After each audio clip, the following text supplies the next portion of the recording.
Welcome to the Wheats on Your Mind podcast. My name is Aaron Harries. Wheats on Your Mind is brought to you by the Kansas Wheat Commission and Kansas Association of Wheat Growers. My guest on this episode is David Schemm.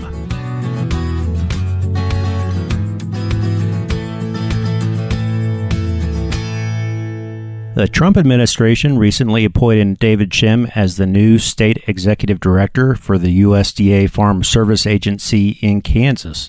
Schemm returns to FSA, where he previously served as the state executive director for Kansas during President Trump's first term. Before that, he served as ag advisor for U.S. Senator Roger Marshall for 2 years. He also has a long history of involvement and leadership with the Kansas Association of Wheat Growers Board and the National Association of Wheat Growers. David, welcome. Well, this is unique. You get a second opportunity here, just like following the president, and so you've got two separate terms here as executive director of the state FSA. So let's just start with asking, what were your goals the first time around, and what does this second opportunity give you a chance to do? Aaron, one of the things I always, and it's what the first time I told, and I've even mentioned it this time around there, but it probably kind of stems from some of my bringing up and later on development of what our farm's vision is. And we've got it on our trucks out there and everything like that, our business cards. Our farm vision statement: enhancing production, embracing heritage, and establishing a legacy. And what I always told people when I first stepped into my role, my first term, is that when I'm talking about enhancing production, I'm looking at coming in and trying to find ways that we can do the job better. And obviously with Kansas Farm Service Agency, it's about servicing those producers out there across our state and finding ways that we can do a better job of that, to help our employees do a better job of that, in ways that makes it easier for them. When I always talked about embracing our heritage, to me, when I related that, it's look at what we did in the past. Look at how it was done. You know, I always relate the story of my granddad, and my dad would always love to tell it, that my granddad moved out to Wallace County in 1920, and everybody's trying to grow wheat every year. And my dad started summer fallowing, and suddenly he was the one that started growing wheat crops, and everybody else's wheat kept dying, and he started selling seed wheat then to all those other wheat producers. So it's not always about doing things and saying it didn't work and so it can't work then, but it's just evaluating it. Because I always like to tell the story, my granddad tried dryland corn and it didn't work, and yet you look in western Kansas and there's lots of dryland corn. So to me, it's always about looking what happened in the past. How's technology changed? And then when I talk about establishing a legacy, to me what that means is that we evaluate what we've learned, how we can make it better, and then put processes in place there that lets it continue into the future to continue to grow and be better. And that's what I always talk about underneath my first tenure, and that's where my goals were then. You know, I had some neat achievements, on efficiency with loan applications, with whether it was farm storage facility loans with FSA or just our direct or guaranteed loans that we really worked on, as well as our farm program side. Underneath my first tenure, we had quite a few disaster programs that we had to implement, and, it takes a lot of work, and we're constantly evaluating that. So, it's something that I very much emphasized during my first tenure. The second tenure, I still bring in that same vision that I really believe in and want to make sure we're doing. I guess one thing is, I'm saying it with a smile, Aaron, in the aspect that when you first step into this role, and as we refer to the newbies there, you're drinking from a pretty healthy fire hose, and it's not even, in some ways, it's not even for the first 6 months, Aaron. It's almost for the first year that you're trying to get yourself up to speed.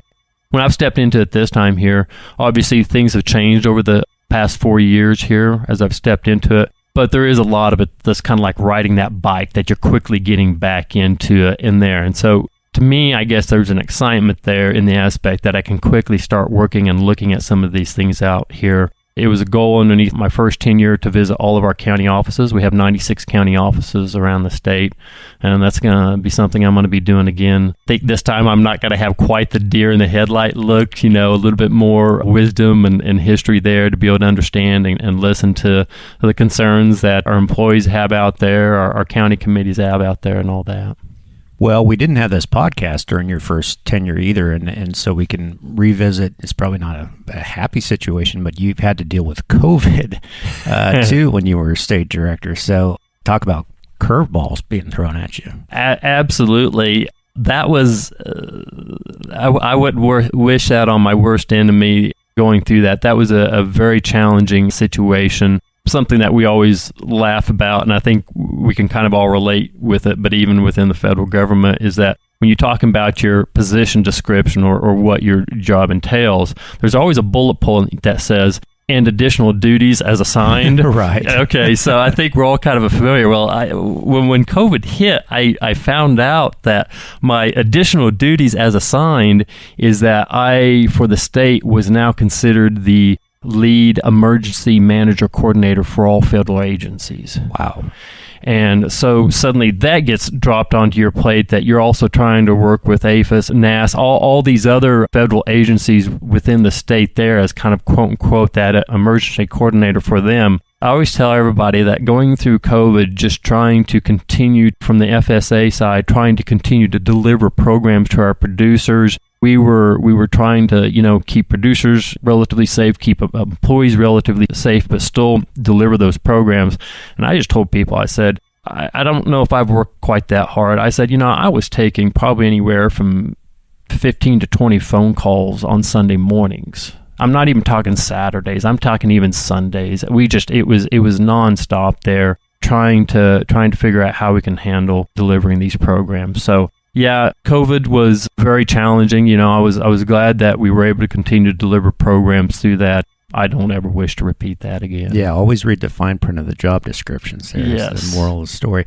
So how is the environment the second time around? Brooke Rollins, of course, the Secretary of Agriculture, and does it have a different feel to it? It does. That is a common thing, I would say, underneath my peer group, talking with other SADs from other states as well as like that. Definitely is a different feel. I mean, this time, it's kind of that attitude that we've got 4 years, less than 4 years now, that we've got stuff that we want to get done. There's not you step into it the first time, you don't know about re-election and whether or not you'll have an administration change. This time we know we've got a time, we're going to step in here and we're going to go after it and we're going to get stuff done. It's also, I think there is definitely a focus within FSA is that we've got to look at how we're delivering programs. It can continue to be effective in delivering programs, but we've got to look at, even in referencing with what a lot of people have heard, DOGE, is that how can we be more effective and more efficient in delivering those programs there? There's challenges, and this is nothing new that I'm telling anybody, but, when we look in, especially, and I would say not even just in Kansas, but when we start looking into our rural communities, a lot of times it gets very challenging for us with labor pool, trying to hire people and get them on board. But it's also a dynamic that I think we're seeing, and a lot of people have talked about, big demographic changes within farming, as we transition from an older generation to a younger generation there. So there's this attitude that it's technology, it's things we've got to start to change and learn how we can do a better job servicing our producers. Well, it's a great opportunity to hear directly from the state director here on that DOGE you mentioned and the restructuring that's going on. What effects did it have that are going to directly affect the local FSA offices? Should farmers expect any changes? What are those changes? Well, I think farmers have already, slowly over time here started seeing changes as in more technology coming in and trying to be utilized, whether it's one sign, various things like that, to be able to, make it more efficient for producers to do there. I think one thing we also saw the effect of COVID when it comes as we're coming up here on right now, acreage sign up, producers starting to get maps mailed to them. They're not necessarily always coming into their office. We're trying, and producers coming into our office is great. I mean, absolutely not a problem, but definitely for some producers, because of schedules, various things like that, they can't always there. So, I think there's changes. We still absolutely, very high priority for me is that, how would I say, grade A, level 1 service continues to be there for our producers there. But, changes are coming. I'll relate it to you a little bit this way, Aaron, is that I look at our farm out west there, and from early on, my wife took a little bit more of the lead in dealing with a lot of the FSA and stuff like that. And so she goes in there and we both know all the the employees there at the local office and engage and work with them. They're community members as well too, and spend that time there and talking with them and walking through those programs. But I look at my son Clay, who has returned to the operation, and he goes into that FSA office when he needs to, but he wants to do it with more technology. He wants to do it with a phone. He wants to do it much easier. I know on our operation, not necessarily just a specific color, but we utilize green equipment with Ops Center. And from our perspective, it really streamlines it when it comes into reporting to, RMA, our crop insurance, various things like that, when we're talking about planted acres there. So it's an embracing of technology. So, I think producers, as they're looking and they're coming into our offices here, that when we're looking at efficiency, it's ways that we can do better. I know, underneath my first term, Aaron, and I mentioned it earlier on, that our farm storage facility loans, it's one of the things that I always like to point out, because I pull up reports that shows how much time our employees are spending on specific programs, and I can kind of evaluate and kind of look at those things there. And I had looked at, the amount of times it was taking our producers or our employees to, process a farm storage facility loan for our producers out there. And I was looking at the amount of time it was taking our employees to process a guaranteed or a direct loan, a farm ownership loan, or maybe operating line of credit. And there was a huge discrepancy there. And I still remember it here to this day, those numbers there, because we were pushing up close to like 60 hours to process one farm storage facility loan, which is way longer. We should have been down in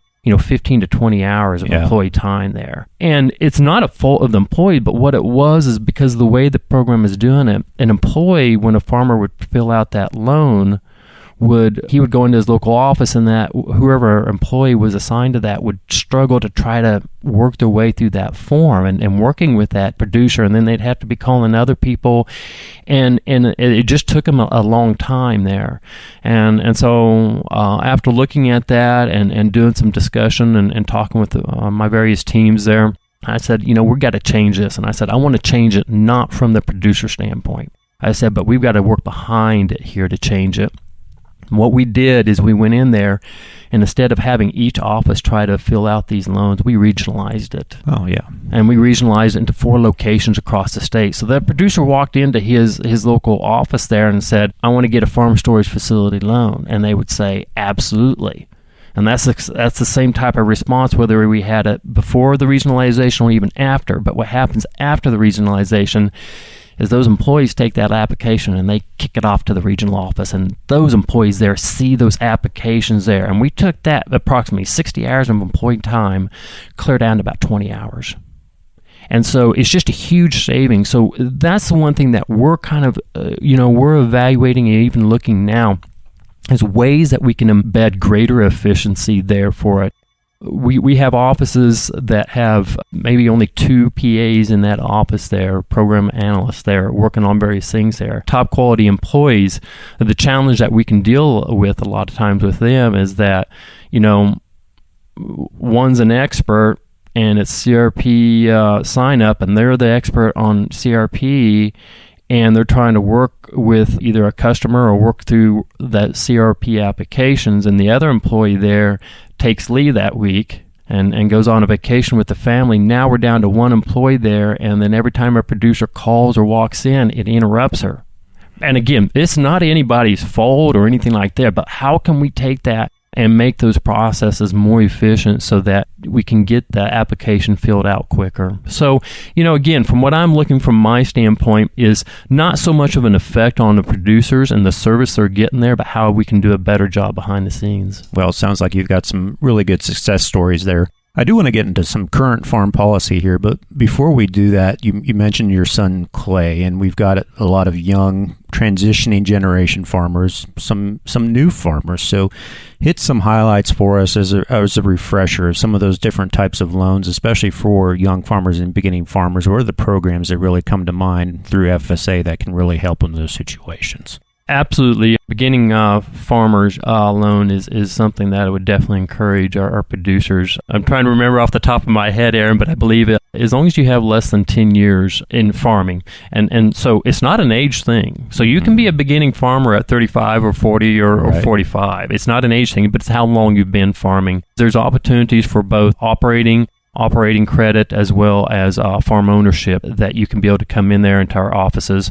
Same thing, you can go, we do have loan offices throughout the state there, but even our local FSA, go into them, ask them, they're going to be able to direct you towards a loan office. There's other programs like the TIP program also that can avail beginning farmers. So, I definitely encourage those young farmers out there, go out there and visit that local FSA for some possible opportunities for beginning farmers. But like you said, the key ones I would definitely say are beginning farmer loans for both land or ownership, asset ownership, but also operating credit. Well, let's talk about current farm policy. It's an interesting time. We don't have a farm bill per se, but we've got the big, beautiful bill passed out of the House being currently worked on in the Senate. It's unusual. This is kind of a placeholder replacement for a farm bill, but tell us about what's in there so far that will be of benefit to Kansas farmers. Well, underneath my first tenure, it definitely a privilege. I had the privilege to be able to testify in front of both the House and the Senate underneath previous Farm Bill, 2018 Farm Bill, and then I had the joy of implementing that Farm Bill, stepping in as state director here at FSA. I'm hopeful that I'll be able to get to implement a new Farm Bill. I think general, depending on who you want to talk to, there's either some optimism or not very much optimism for a Farm Bill this year. And at least listening to some of the comments online, they've talked a little bit about, if I'm getting my terminology right, a Farm Bill light through this big, beautiful bill like you referenced there. And I think the chairmans of the ag committees have talked about wanting to look at the nutrition side of things as well as the commodity side of things there as they move forward there. Kind of looking at it from my perspective, we're going to have to see what happens as things come through. I would tell you this much. I can remember underneath the 2018 Farm Bill that there is a lot of work behind the scenes that occurs at FSA when a Farm Bill gets passed, because there is just a lot of programs that you've got to go back through training on. National Office does a really great job in providing us with a lot of that training to help the employees. But again, like I even mentioned about these disaster programs that are going to be coming out shortly, a lot of times when it first gets announced on press release, stuff like that, don't worry about calling up a county office because our people aren't experts yet. There's a learning curve. There is an absolute learning curve there. And, once they do get trained on the programs there and start to get some experience, they can definitely, be able to help and talk and educate producers more on that. But initially, honestly, Aaron, we find out on some of this stuff just as fast as the farmers out there with the press releases there. Yeah, it looks like I think the House version at least has some increase in reference prices and raising revenue guarantees and caps on the ARC program. Have you had any indication of those types of things in the Senate package being in there too? I haven't. The one thing I think we all know there is that our row crop farmers out there, our livestock producers, obviously great market prices for cattle right now, and most of them, are doing pretty well there. But our row crop farmers out there are definitely highly struggling with very high input costs, and then obviously low commodity prices. And so, those reference prices a lot of times are ways that, maybe can help to address it. It's concerning with where we see producers out there, and we always look at that Farm Bill is. I know some of our audience was not even born and don't remember, and some of us was pretty young, but we still always reference the 80s crisis within ag industry there, and the challenges, and many people have either themselves or heard their dad or whatever left the farm because of the 80s crisis there. And I think that's what the ultimate goal of the chairmans is trying to construct a farm bill that's not going to let an 80s crisis occur again. And I know I hear the experts talk all the time that well, we're not going to have a 80s crisis. We got too many quote unquote safeguards there, anything like that. To me, the quickest way to guarantee something's going to happen is to guarantee that it's not going to happen. I think there's some things that may be lessons that we have learned from the 80 crisis, but there's also scenarios that it's really, really hard to predict when you get into world politics and the impact there. Look even at the current situation now and what could be the effect on oil prices, which can have an effect, just a really huge amount on farm operations there. So my hope is that they get a farm bill out there effectively constructed that truly makes sure that we preserve that awesome American heritage of the family farm. We talked about the different environment that we are in right now, this reconciliation instead of a farm bill. Well, speaking of environment, what about climate smart programs? There's a lot of different attitudes, some fall on either side of this politically, but a different perspective on the climate smart programs. How have those been affected or will be affected through FSA? Well, our climate smart programs that we have dealt with have been put on hold right now with this administration there. And so nothing is happening on them. Again, don't know what the future holds, but at least the administration and what the president has definitely said is that, we're looking at ways that are being more effective, and some of the climate smart programs, we just evaluated that whether or not we really wanted to be there, if that was really truly the effective area to be having our time spent or dollars spent on these various programs there. So I don't have a crystal ball on it, and I know there's a lot of things going on surrounding climate smart stuff there, and some of our producers, I applaud the producers. I think all of us have that rich history of wanting to take care of the ground and do the best we can with it there. And I think all of our producers, to as best they can. I mean, that's what the founding of our sister agency, but NRCS out there, what they're founding of is working with the producers out there to help improve that land. So I think all of our farmers out there have embraced that rich heritage there of that. And, some producers have been able to avail themselves of some of these programs. I've looking at our own operation. We've participated in some of these programs. I think some of them have maybe some validity. Some of them, I'm not sure they have a lot of validity there. And maybe the way they were put into practice, I'm not sure it was always as uniform as it could be, Aaron. But, again, I just don't have a crystal ball to what's going to happen in the future. Well, you've got a unique perspective, as we mentioned, state director and farmer. So are there any programs, FSA programs, that you think are underutilized, or maybe some hidden programs that farmers aren't aware of as much as they should be? Some favorites that you might have. A couple of programs does jump in my mind. One of them mentioned, well, both of them I actually just briefly mentioned there that I think opportunity. TIP is one of them, and TIP is a transition into practice. Basically what TIP does is, especially for expiring CRP acreage, what it allows is it allows a young producer, and there's a lot of dots that have to get connected onto it, and I know that can present challenges sometimes, but when a young producer, beginning farmer, is wanting to start to farm and there's CRP coming out, basically what it can do is it allows the young farmer to rent the ground and start to farm it, and the landowner will continue to receive a couple years of additional CRP payments. And so I think that's one there that's kind of a win-win for both sides there, and it's kind of an underutilized program. The other one is FSFL, Farm Storage Facility Loans. I think is very underutilized. Our loan portfolio, and I would even say a third program that's somewhat underutilized there is going to be our general loan portfolio.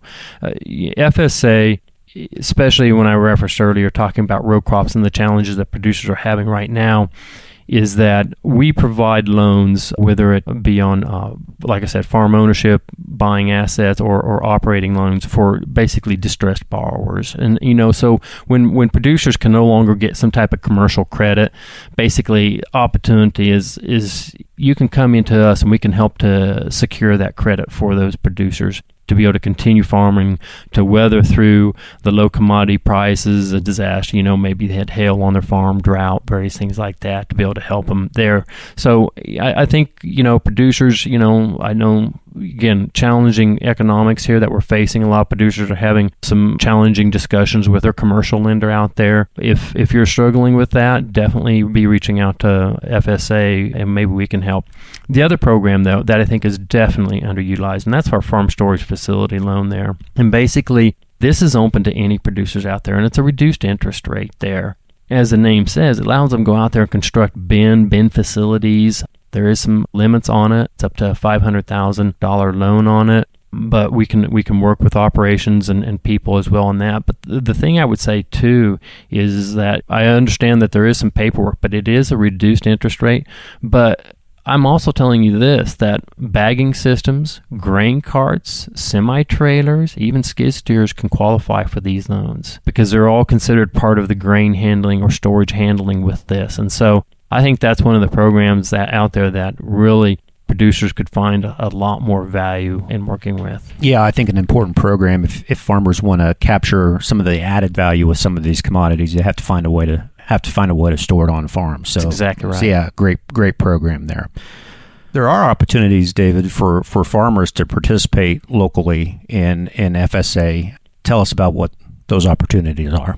Absolutely. So FSA, in a lot of ways, we have kind of a unique structure there, but it's that accountability to our farmers and our producers out there. And so every county office out there, every county has a county committee, Aaron, and they are elected from the farmers there. We send out ballots. Names are put on the ballots. You can request to get your name on a ballot, work through that process there. But those county committee members are elected onto that committee, and they really do provide just an absolute key role in the structure that we have. Because as with, I know many of our producers have gone through the process or whatever, but there can be things that happen, whether it's calling a spade, whether it's our office's fault, whether we did not communicate the right information or did not communicate the information, or it was wrong information, or our producers just absolutely got caught in a situation there that they can go into that county committee and there's a couple of different processes. One is asking for a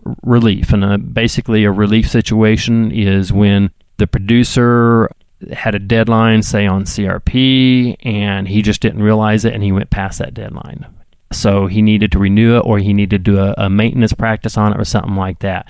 And he can apply for what would be equitable relief. I know underneath my first tenure, there's a situation, there were some reporting deadlines for our livestock indemnity program. And basically it's when a producer loses calves because of weather conditions there.